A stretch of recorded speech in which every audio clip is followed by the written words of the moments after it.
well, that wraps up wrestling. Let's shift gears to MMA. I have a quick little thing for you before we kind of wrap up our low blow sort of discussions here. But there was some breaking news last night when I was checking my Twitter as AEW had wrapped up in the MMA world. 2 former UFC, I don't know if they were both champions, I can't remember now, but one at least former UFC champion were released by the company. Heavyweights, Junior Dos Santos and Alistair Overeem have been released by the UFC. What do you make of this, Chris? Shocked face. I'm glad I got your shocked face on camera.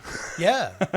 I'm shocked at Dos Santos. The Dos Santos one especially. I think I'm not as shocked at Overeem because I think we've probably gone through the life. He's lost so many in the last few now. If you're a gatekeeper, if you're a name brand gatekeeper guy, you can only rack up so many L's before we can't have you as a gatekeeper anymore, bud. I'm sorry. It all depends on how the L's look too, and he didn't look very great in that last one. And didn't look pretty after the one before that with his mouth split 6 foot wide across so his face. I'm not as shocked by that one, but yeah, the Dos Santos one is fairly shocking. It feels like more of an amicable break from the reports from the Dos Santos side of things. He needs to sort of back to the drawing board type thing, but he needs to sort of reset, figure out where he's at in his career, all those kind of things. And if the UFC were not wanting to, pay out his contract to wait and not fight, then it makes sense to sort of part ways. But I feel Bellator's kicking themselves because they just announced this huge heavyweight tournament and 2 big heavyweights just popped up.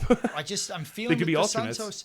Santos, I'm sure I read stuff with him in an interview before his last fight where he was talking about feeling disrespected, feeling like he wasn't getting the name opponents anymore, and I'm a former champion, blah, blah, blah, like, have you not been watching yourself in the cage lately? Yeah. You're not that guy anymore. And I think that might be a little bit of reality and setting in, memory coming as a clash, and he'll have to come to terms with that now. For sure. But I'm still surprised because I still thought there was maybe a year or 2 left of him in that gatekeeper-y spot. I thought maybe, he had transitioned more into that gatekeeper. Yeah. We'll see how many more good matches we can get out of this guy. But no, I was shocked.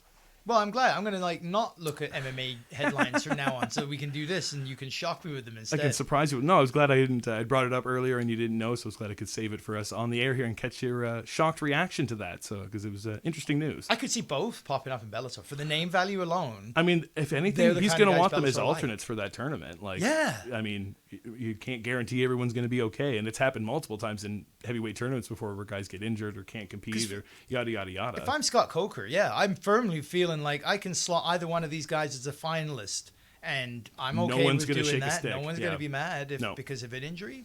Yeah, intriguing landscape shift, especially since we've just been talking a lot of heavyweights. They're definitely leaning into the newer, fresher faces. Very interesting. Very interesting. All right, that wraps things up here for Low Blow Radio.